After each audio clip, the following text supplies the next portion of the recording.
#1 news. You're watching ABC7 Eyewitness News. And a very good evening to you. Welcome to this Eyewitness News Update. New help is arriving in Dixmoor today, where residents have been dealing with water supply issues for a week. As our Sarah Schulte reports, there is still no timeline for a fix. Volunteers pass out bottled water in the neighborhoods, and there's plenty more available at Village Hall.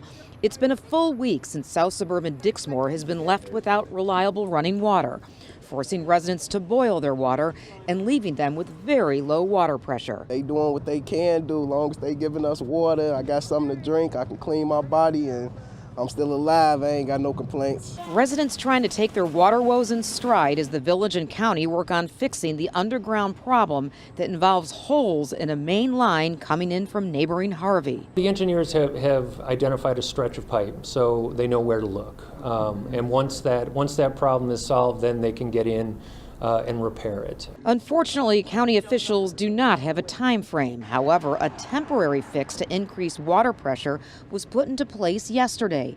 These fire hydrants are being used to route water from Blue Island to Dixmoor, although it may take a bit more time before residents see full pressure. Teresa Nelson came up with her own solution so she, her husband, and 3 daughters can shower again. I bought those shower heads that's used for low pressure water, so it made the shower just kind of regular. Even with the temporary fix from Blue Island, officials say the boil order will remain in effect until that main pipe coming in from Harvey is repaired, which may take a few days. In Dixmoor, Sarah Schulte, ABC7 Eyewitness News. Sarah, thank you. Checking the weather tonight, and we're going to have some rain expected coming our way. After a beautiful day today, Phil Schwartz joining us now with the ABC7 AccuWeather forecast. Phil?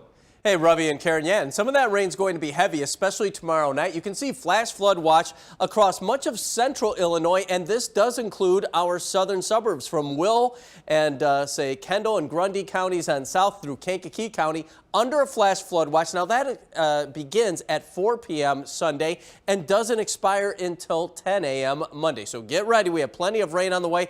You'll start the day out dry, but you'll see. That rain will move in. 56 degrees for a high today, 4 degrees below average. That 39-degree reading is the coolest we have been since back on May 12th. Right now, temperature's not bad. 55 in Crystal Lake, 52 for you folks in Evanston, 51 in Merrillville, and 56 right now in Lockport. So we go through the night, we'll fall into the upper 30s to lower 40s.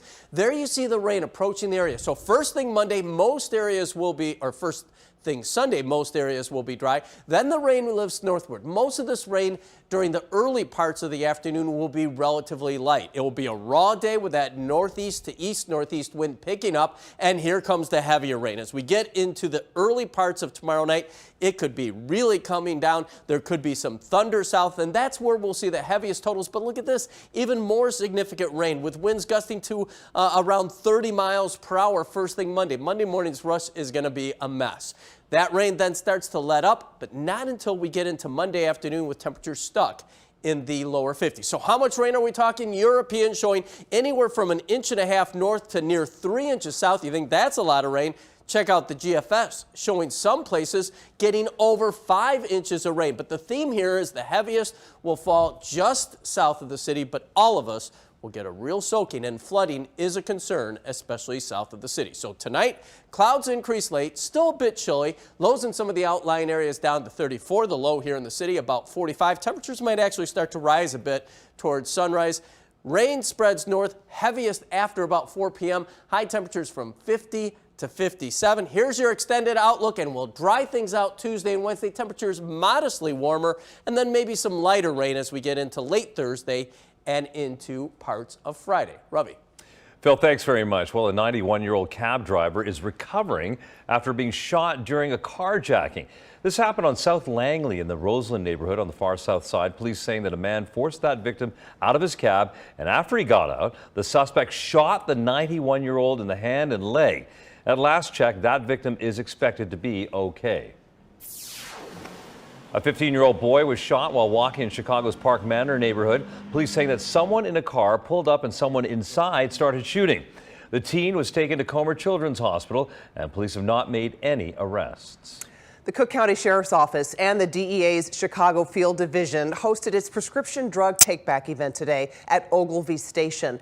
The event is part of a nationwide initiative that offers free and anonymous disposal of unused prescriptions and non-prescription medications. Supporters say these events are a key reason why opioid deaths have dropped by 18% across Cook County so far in 2021. Well, as the weather does turn colder, some local groups are teaming up to give kids free coats. Here's our Mayor Quash. We know how quickly Chicago can take its turn for the winter, and that makes Operation Warm here such an important event, with 6,000 coats being given away to people at just the right time. It just helps the community so much. That's the goal of Operation Warm, the nonprofit teaming up with the Chicago Housing Authority to support children and families in need before that cold sets in. Good drive that you do for kids and everything, doing it, all the stuff that goes on, and the COVID that's, slowing a lot of people down. Operation Warm is the largest coat drive in the U.S., happening right here at the UIC Forum. Mayor Lightfoot even making an appearance and stressing the need for unity with events like this. When we are challenged, we always rise to meet that challenge by coming together. And that's what today is really all about. Along with the 6,000 coats donated to kids today, people were also given the chance to get vaccinated for the flu and COVID-19. Some nonprofit organizations also helping people in need with groceries and utility bills. In Chicago, it gets cold, so we need to make sure that everybody's got heat, electricity, gas on, so you can be warm this winter. It's a long-time tradition for Chicago, donating 100,000 coats to families over the last 14 years. And it's something these parents don't take for granted. This is a lot of kids out there that's in need. Mayor Kawash, ABC7 Eyewitness News. The Chicago Autism Speaks Walk was back at Soldier Field this morning, and Autism Speaks Walk is the world's largest fundraising event for people with autism. Money raised from the walk helps fuel research and family services and supports for people with autism and their families. More than $300,000 were raised from today's walk. And remember that you can get your news anytime as we continue right here on our website or free news app as well. Eyewitness News is back tonight on ABC7 after the Ohio State-Indiana game. We'll see you then.